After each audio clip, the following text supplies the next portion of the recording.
Café Divergente, um podcast de conversas únicas. Um oferecimento do Espaço Neurodivergente, uma produção da Ébano Produções. Bom, olá pessoal, bom dia, boa tarde, boa noite para quem nos ouve e nos vê. Estamos no nosso 7º episódio do Café Divergente e, como sempre, estamos aqui com a nossa neuropsicóloga, a Giane. Giane, então hoje nós vamos, nesse nosso 7º episódio, depois dessa jornada que a gente já teve, o que nós vamos falar hoje um pouquinho? Então, hoje eu vou trazer para vocês um pouquinho, um referencial um pouquinho mais teórico, então vou estar com uma ajudinha aqui minha para não esquecer de nada. Mas a gente comentou no outro podcast, lembra que eu falei do autismo nível 1, mas que a gente não era bem assim, que a gente tinha que explanar melhor. Então a ideia hoje é trazer uma explicação melhor do que, afinal de contas, se tinha enquanto autismo, o que se tem hoje, né? Os conceitos. Bom dia, boa tarde, boa noite a quem aqui nos ouve, né? Agradeço a presença de todos, espero que a gente possa estar construindo, então, um espaço de conversa, um espaço de conhecimento científico, né? No meio de tanto mar aí de desinformação. Então, seguimos nesse nosso projeto. Como sempre, eu digo que eu começo com uma música. Hoje eu quero... eu primeiro ia começar só realmente com uma frase, mas eu fui pegar o café e aí eu não resisti. E aí eu peguei o E de café, mas também o E de fé. E aí eu lembrei, tivemos o show aí do Gilberto Gil, e aí eu lembrei, né, que é... com fé, agora me deu um branco na música, claro, né? Andar com fé eu vou. Andar com fé eu vou. Que a fé não costuma falhar. Que a fé não costuma falhar. Então, para esse nosso, começo com isso, né? De que seguimos com fé, com café, com fé e seguimos, né? E aí... Então, em vez de uma música, embora que não podia deixar de trazer pelo menos esse pedacinho, quando eu enxerguei o E do café, eu vou trazer uma frase da Alicia Fernandes. Alicia Fernandes, ela é educadora, trabalha na área da educação, pesquisadora da área de educação em todos os níveis. Essa fala, ela está num livro da Sarah Paim, que é outra estudiosa, principalmente da área Sarah Paim, da área de transtornos do desenvolvimento, também a nossa área.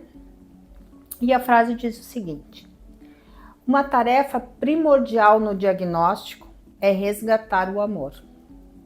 Em geral, os terapeutas tendem a carregar nas tintas sobre o desamor, sobre o que falta, e poucas vezes se evidencia o que se tem e onde o amor é resgatável. Sem dúvida, isto é o que nos importa no caminho da cura. E eu trago isso porque a gente vai falar de um diagnóstico, que é o autismo. Tão carregado de desamor e tão carregado de falar de falta. E a ideia hoje é trazer o amor e a não falta, mas aquilo que evidencia e onde tem coisas a ser vistas, onde tem, não é onde falta. Então a ideia hoje é essa, e eu achei que essa frase, e para vocês verem desde quando eu estudo o assunto, aqui um pouco o café, essa frase ela está no meu trabalho, quando eu fiz a minha primeira especialização, 1996, dando a minha idade, né? Onde eu fui falar exatamente na época, fui fazer uma especialização na área de fundamentos psicopedagógicos do ensino, porque já o que eu estava vendo na minha prática, né? Começando em 91 eu comecei como psicóloga, 96, então uma trajetória de 5 anos, e vendo o quanto a educação se atravessava nas questões da psicologia, e quantos alunos com dificuldades de aprendizagem acabava aparecendo no consultório. Tu diz atravessar no sentido exatamente isso, de pessoas com dificuldades, assim. Mas Exato. não que a educação atrapalhava ou... Não. Ah, tá. Atravessar no sentido... É que a gente tem um termo, vou explicar então. Isso. Dentro da educação, principalmente, a gente fala muito nos atravessamentos. Entendi. Atravessamentos é aqueles assuntos, tu tá num tema, mas tem algo que atravessa esse tema. E que tem a ver com isso, não é isso, mas ele passa por isso, né? Então, eles se cruzam. Eles se cruzam, né? Na educação a gente usa muito a palavra atravessamentos. Né? Eles conversam. Eles conversam, né? Então, explicando esse termo. Então, se atravessando nesse sentido, né? Então, começou a aparecer muitas crianças com dificuldades e iam parar como questões psicológicas, óbvio. E aí eu preciso entender melhor disso e fui fazer uma especialização. Então, em 96, e o título é O Construtivismo, a Psicopedagogia e o Psicólogo. Hoje eu vou trabalhar e vou questionar a avaliação. Onde eu digo, a avaliação psicológica, ela ainda é muito atravessada pelos números, pelo quantitativo, né? E na época, principalmente, hoje já também se mudou um pouco, mas antes era muito quanti e pouco quali. O quali era muito subjetivo. E que a subjetividade está ali, né? Isso. E até para pontuar, né, falamos um pouquinho sobre essa construção da Jane em relação à avaliação, que a gente já conversou um pouquinho no último podcast, ou no penúltimo, até vocês vão olhar aí na thread, vocês vão achar, mas falamos especificamente sobre avaliação psicológica. Exato, né? Exato. Então, assim, eu tinha um questionamento sobre isso, e aí foi a primeira vez, foi a minha inserção dentro realmente do Piaget, da ideia do construtivismo e de uma construção do conhecimento. E aí é isso, a psicologia, o que ela tinha? A parte do conhecimento, os testes, e até hoje são de QI, de inteligência, eles são quanti. E na época muito mais quanti. Então, até hoje se mede o QI através de um número, né? QI acima de 135 é considerado superdotado, né? Só que o que representa esse QI? O que significa isso? Né? E essas eram as minhas perguntas. E aí eu fui fazer essa questão disso, né? Então, só para ter uma ideia, desde lá, eu já venho questionando a avaliação. Hoje se fala, a própria avaliação, os testes que eu mesmo uso, que são as versões mais atuais, né? Eu comecei no VISC, acho que era só VISC, depois veio o VISC 3 e já estamos no VISC 4. Acho que é isso. Se não me falha a memória, não é o 5. Não, o VISC está em 5. Eu acho que é o 4. Não, quando eu me formei era o 3, depois veio o 4 e agora estamos no 5. É que eu tenho, porque depois tem o VAIS, que é de adulto, que está no 4. Né? Organizar a mente aqui. Então, só para ter uma ideia disso, hoje se tem já uma leitura qualitativa desses números. Né? Tanto quando eu faço avaliação, eu faço uma avaliação, eu explico a parte qualitativa. Né? Então, mas para entender. E muito pautada nesses profissionais aí que vêm desde lá e que nos trazem isso. E a ideia hoje, então, é isso. É falar um pouquinho sobre o autismo, sobre esse diagnóstico. E entender ele para poder, então, compreender o ter. Né? E aí, então, a gente falou da classificação e aí é isso que eu quero trazer um pouquinho para vocês. Tá? E aí eu peço a ajuda do Marcos, que na dúvida vai me perguntando. Eu vou perguntando. Sou aqui o meu papel de leigo no assunto. Isso. Então a gente tem o CID, que é o que a gente tanto fala, que é a Classificação Internacional das Doenças. Tá? Ele tem um código da doença, onde ele classifica ela, e a partir disso tem o DSM-5 que nós estamos, que ele vai então nos dizer, que aquele dia eu mostrei o amansaburro, né, do 4, tem o 5 já, que ele vai dizer depois os critérios diagnósticos de cada um, tá? Eu não vou entrar nisso, porque, enfim, se alguém quiser, nós temos o curso sobre isso, enfim. E a clínica também está à disposição, né? Acho que é importante aquele processo que a gente conversou sobre avaliação, lá no início do primeiro episódio, sobre se conhecer. Então, acho que aqui agora, essa parte científica, até acho importante estarmos passando por isso, porque agora vocês vão poder entender, ou quem sabe se conhecer, ou se enxergar. E se precisar de mais informações aqui, o espaço Tá, neurodivergente aqui está à disposição de vocês. Então a gente tem, tínhamos o CID-10 e agora a gente tem o CID-11. Então imagina, estamos no 11. No CID-10, o autismo estava dentro do que chamado transtorno global do desenvolvimento. Era o 084, F084, que em alguns convênios ainda segue esse número, infelizmente, não foi atualizado, a gente segue tendo que colocar como o transtorno global do desenvolvimento. Dentro dessa questão do transtorno global do desenvolvimento, é um grupo de transtornos caracterizado por dificuldades em áreas como interação social, comunicação, padrões de comportamento restritivos e repetitivos. Tá? Quando a gente vai para o CID-11, tá? Muda o número, para que também é importante que as pessoas saibam esse número, porque sempre, que número é esse? Aparece, né? Principalmente em atestado médico, o CIDzinho, informar, né? De todas as doenças, isso em todas as áreas, não só a área mental. Então, o atual é o 6A02, que é o básico, e depois tem as suas, né, subdivisões que a gente vai ver. Mas aí ele vai dizer, então, 6A02, transtorno do espectro autista. Já muda o título, para a gente entender. E aí ele vai dizer que é um distúrbio do neurodesenvolvimento que afeta a forma de como a pessoa interage socialmente, se comunica e se comporta. É chamado de espectro, devido à grande variedade de sintomas e níveis de gravidade que pode ser observados em indivíduos diagnosticados. Então a gente sai de um transtorno global do desenvolvimento, né, para especificamente transtorno do espectro autista, exatamente podendo ter essa visão que hoje a gente tem de que o autismo não é uma coisa dentro do desenvolvimento, mas ele é algo muito maior. É um conjunto. É um conjunto. Então, dentro da classificação lá do DSM, né, do CID-10, tá? Quais eram as subdivisões que a gente tinha, tá? Aí eu não vou entrar nos números, que eu acho que isso é só procurar depois, mas para ter uma ideia. Então, a gente tinha o autismo infantil, tá?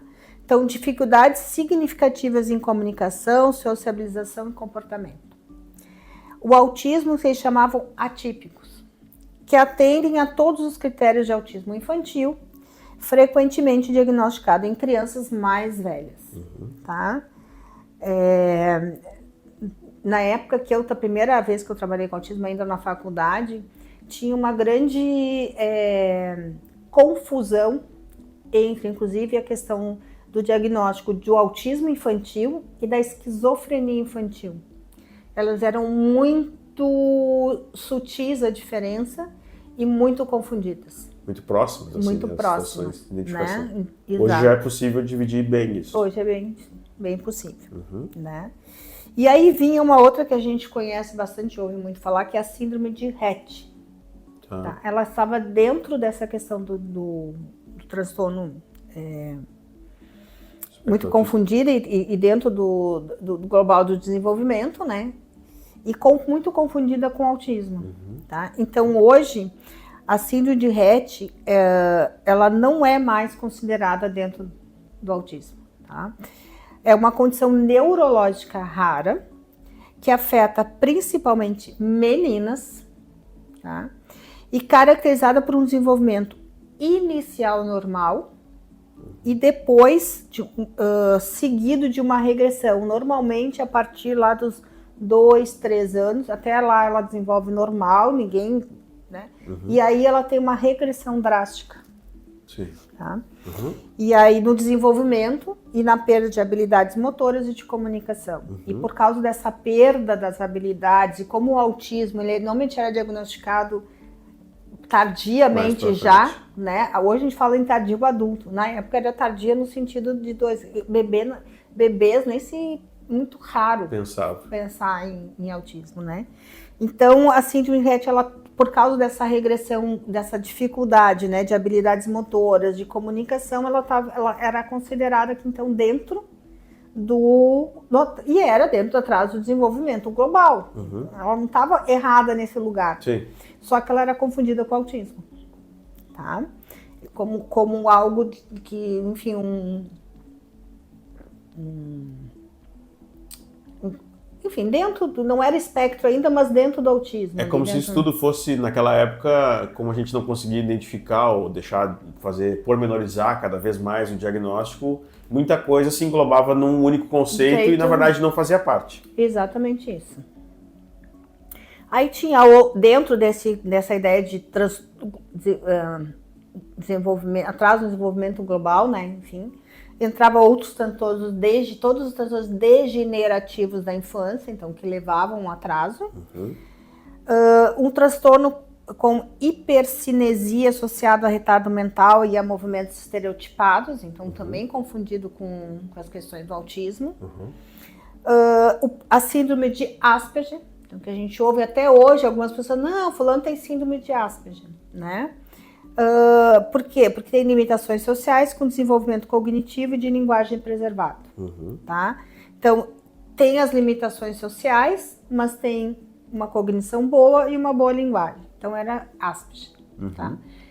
Que depois eu vou explicar melhor, mas só pra gente entender, é o que hoje, de alguma forma, está lá dentro do nível de suporte 1, tá? Então, quando vocês ouvirem falar em síndrome de Asperger, não existe mais síndrome de Asperger. Ela sumiu. Tá? Porque ela foi entendida como outra coisa. Então, não existe mais síndrome de Asperger. Tá? Vai ter o nome de Asperger quem teve diagnóstico antes, que agora tem que mudar o nome do diagnóstico, tem que se enquadrar no novo. Tá? E aí, outros transtornos do global desenvolvimento, e aí transtornos globais não especificados, enfim, aquelas coisas que o CID tem, quando tu não acha lugar nenhum, tu vai botar naquele lugar. Tá? Então, isso era lá no 10. Tá? Então, a gente falando de algo que já não existe mais. Tá? Como eu disse, alguns convênios ainda persistem com o CID-10 no seu sistema. E que daí, por exemplo, quando eu tenho que botar autismo nesses convênios, eu boto o F lá o início, que era o anterior, F84, como só o 84 padrão. Transtorno global do desenvolvimento, porque não tem como dizer outra coisa. Sim. Né? Eu não sei se eu não boto, às vezes, no F84.1 autismo atípico. Tá? Para tentar ficar dentro perto, porque eu não tenho muita escolha. Né? Um pouquinho mais sobre a síndrome de Rett, só para a gente entender, né? Já que eu falei da diferença. Né? Então, basicamente é isso. A criança, geralmente, o início entre 7 e 24 meses de idade, eu até falei 2, 3, mas né? Na verdade é antes. Ela vai desenvolve bem, então começa o início de caminhada, fala, e aí ela tem uma regressão. Às vezes fica se procurando se ela teve alguma virose, se teve alguma lesão, se teve alguma epilepsia, não se tem essa, né? Ela só tem a partir dali, né? Uma regressão. Não vou entrar em detalhes, porque não é o motivo. E aí a gente vai para o CID-11. Tá? Então, o CID-11 começa, então, com a questão de que agora então, temos o transtorno do espectro autista. E a gente começa com o primeiro, transtorno do espectro autista sem transtorno do desenvolvimento intelectual e com leve ou nenhum comprometimento da linguagem funcional. Este termo, que seria o correto, tudo isso, é o que a gente chama de nível 1. Que é não vou comparar com o outro, mas entendi. Tá? Parte daí, digamos assim. A parte. Porque ele seria. É que esses termos que a gente costuma usar, nível 1, leve, o termo em si ele não existe. Tá? O termo seria transtorno do espectro autista, sem transtorno do desenvolvimento, ou seja, sem comprometimento intelectual e sem comprometimento na linguagem. Mais fácil, no dia a dia, a gente dizer nível 1. Entendi. Né? Ou seja, o básico. E aí eu brinco, dentro do nível 1, a gente vai ter vários níveis. Porque eu posso ter um transtorno mais leve, né? Ali mesmo fale com leve ou nenhum comprometimento Então, ou pode ter algum comprometimento da linguagem, então algum tipo, então 2, 3, que eu quero dizer dentro do 1, né? Como se fosse um ABC, enfim, algo que a gente coloca para entender melhor, para compreender melhor o que eu espero. E aí é isso, é para mim compreender melhor o que eu espero do ter. Quando diz ter, do que a pessoa já tem ou do que ela vai buscar? Desculpa aí. Não, do que tem.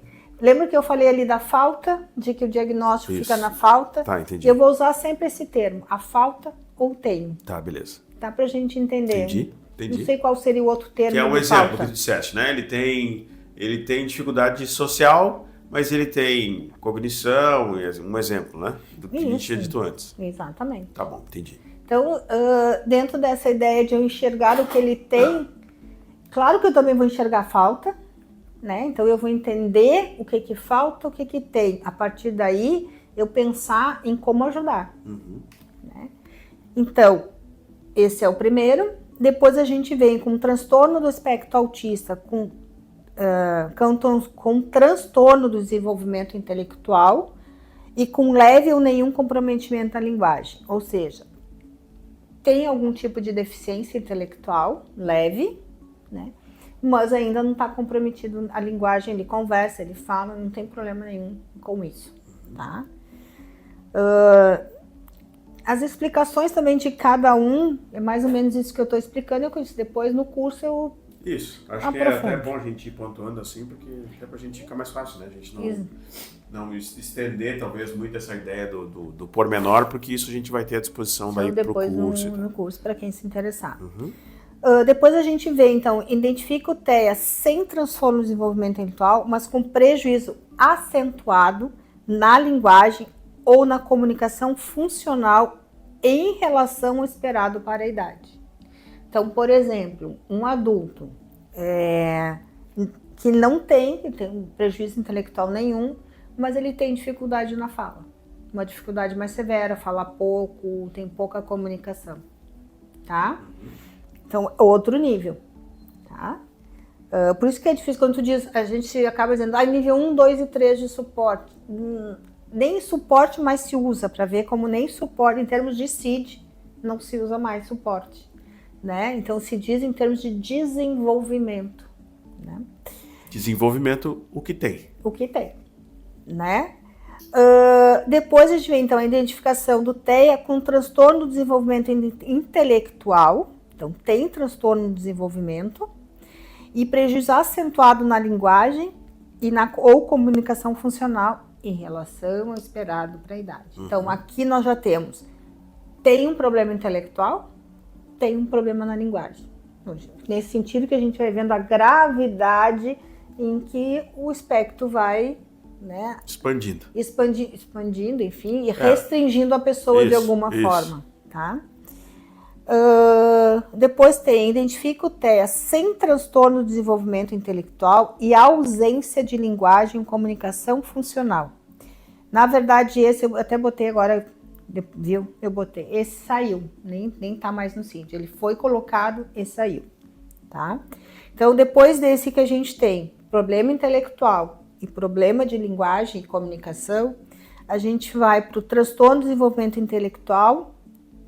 Então, tem problemas de QI e ausência de repertório e uso da linguagem e comunicação funcional. Então, é aquele TEA realmente que é o que eu digo que é o que a gente comumente conhece ou que as pessoas têm no ideal, na ideia do que é um autista, porque é aquele autista que a gente tinha a ideia lá quando eu, na faculdade, trabalhei com autista, que é o autista que a gente considera com deficiência intelectual porque ele não fala, ele não se comunica. Ele vive num mundo interno. Eu não sei, na verdade, se ele tem um problema intelectual ou não. Mas como ele não desenvolve, ele não aprende a ler, ele não aprende a escrever, dificilmente ele acaba adquirindo essas questões, a gente considera ele com deficiência intelectual.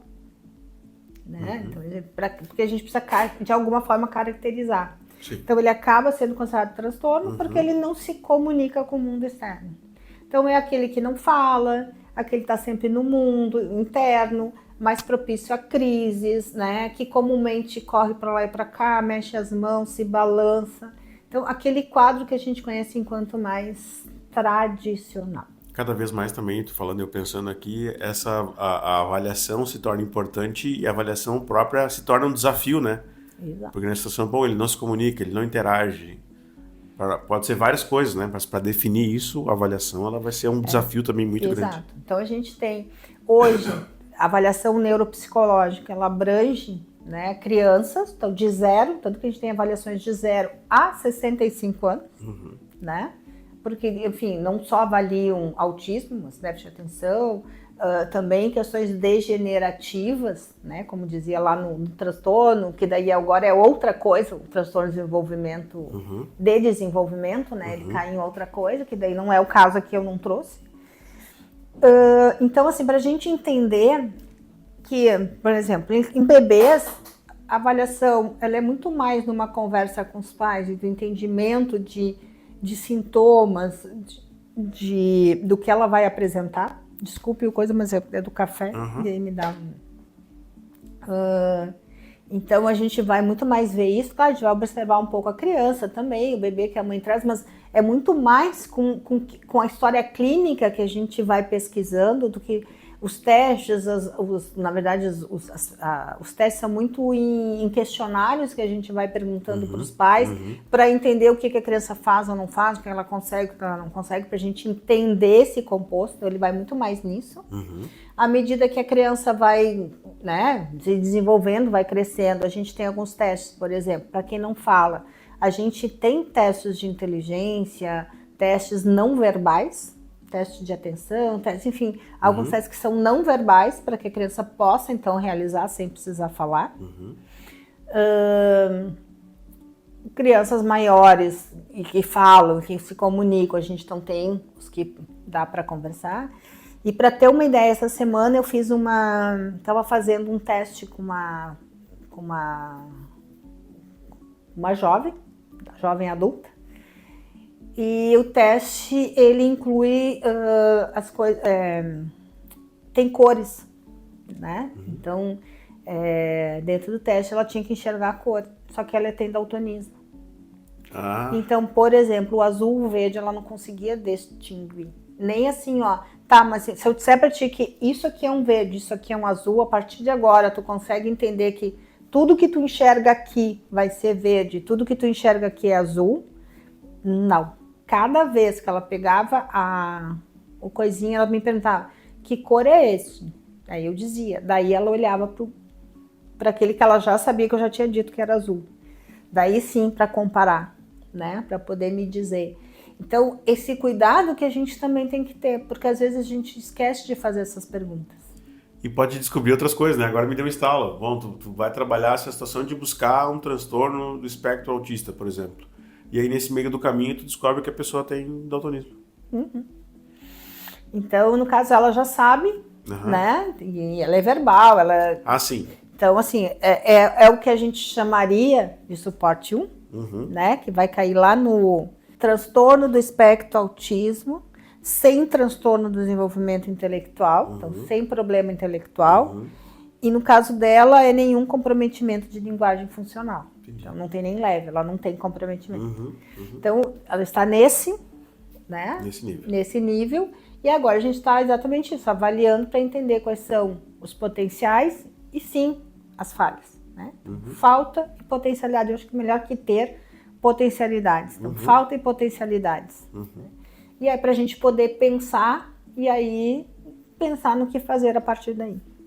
Sensacional. Então, essa é a ideia, né? E é isso, a gente tem que estar sempre com esse olhar atento. E hoje, principalmente, eu queria trabalhar e trazer isso para vocês, porque a gente vem falando várias vezes sobre o autismo, e a gente ouve muito falar, e essas coisas do nível de suporte, é nível 1, é nível 3, Então, para a gente entender que, tanto que a gente viu, a gente fala normalmente no pessoal, nível 1, 2 e 3, e só que a gente teria 1, 2... 3, 4, 5.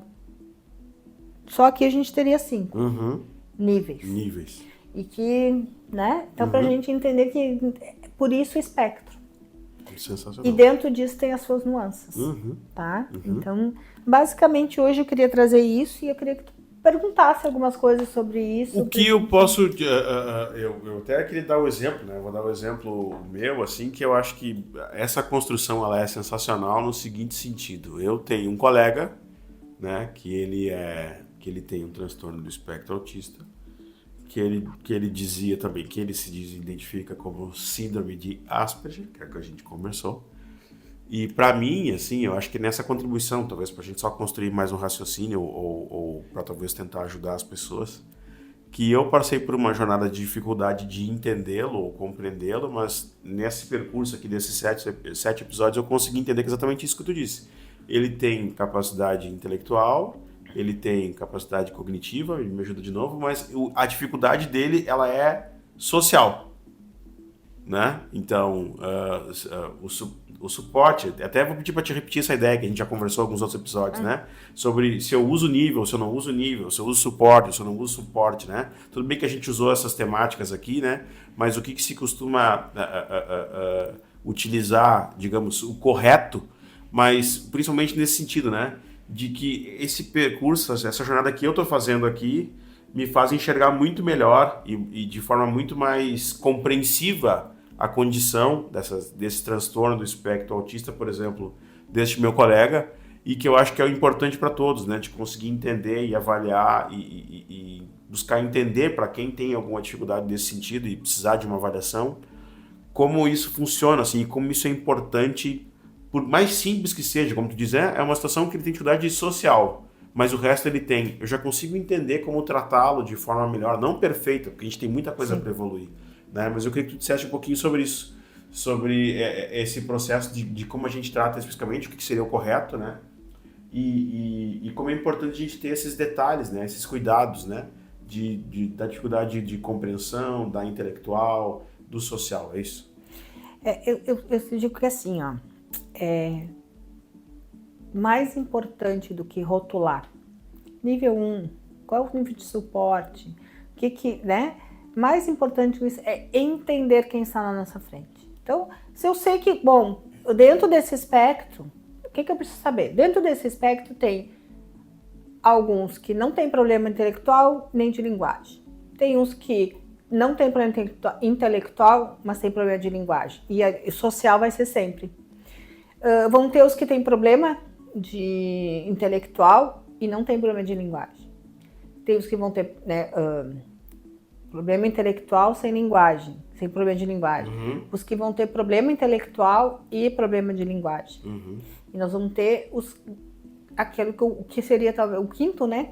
Dentro daquilo que eu, né? Que é o grau que a gente considera mais severo, que é o que tem dificuldade intelectual, dificuldade de fala, muito mais por isso, porque ele não se comunica, ele não consegue, porque esse literalmente está no mundo interno, ele não consegue sair para o mundo externo. Né? Então ele não tem essa condição, né? São momentos muito esporádicos e muito com a família, muito com quem interage com ele para conseguir em algum momento algo, né, que saia do mundo para ter alguma resposta, e que normalmente a família, ele aponta, a família já sabe o que é, não sei o que, porque daí tem todo né? Ele tá assim porque ele tá agitado por tal coisa. Toda uma rotina, todo um processo que ele então, precisa ser então, nesse pensado. sentido. Então, Entendi. O que eu incentivo muito é isso. Eu tô vendo uma pessoa diferente, vamos entender o que é esse diferente. Por que ela tá diferente? Vamos perguntar. A gente tá com... Agora também vai sair para o forno um novo curso, que é comunicação neurodivergente. Olha aí. E a ideia é trazer a pessoa para vir conversar conosco nos próximos podcasts, talvez até depois do curso, não sei se vai dar tempo, né, dentro da nossa agenda, mas a ideia, ela vai trabalhar, na verdade, 2 cursos diferentes. Como eu, atípico, converso e me comunico com quem é neurodivergente.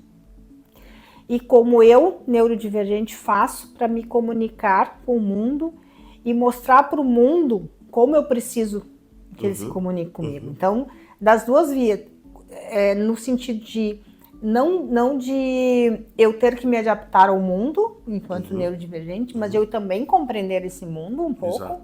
E de também o que eu preciso dizer para o mundo para que ele me entenda. Porque também não adianta, se eu não conseguir dizer para o mundo, olha, não adianta tu me fazer desse jeito que eu não vou entender, eu preciso que tu faça de outro jeito. Então, eu preciso aprender também isso. Isso. Acho que dentro disso é o exemplo do Giovanni, que foi um dos nossos convidados no outro podcast, foi muito. Eu acho que ele também falou muito do que ele precisa para ser entendido. Mas ele sabe também que ele tem que fazer coisas para entrar neste mundo. Porque é isso, eu acho que não é uma via de duas mãos, é uma construção. Exatamente. Né? Isso que eu acho que é importantíssimo. Exato. Sensacional. Então, eu acho que é isso. Giane, mais uma vez, muito obrigado. Eu vou querer hoje terminar também com uma outra... Por favor.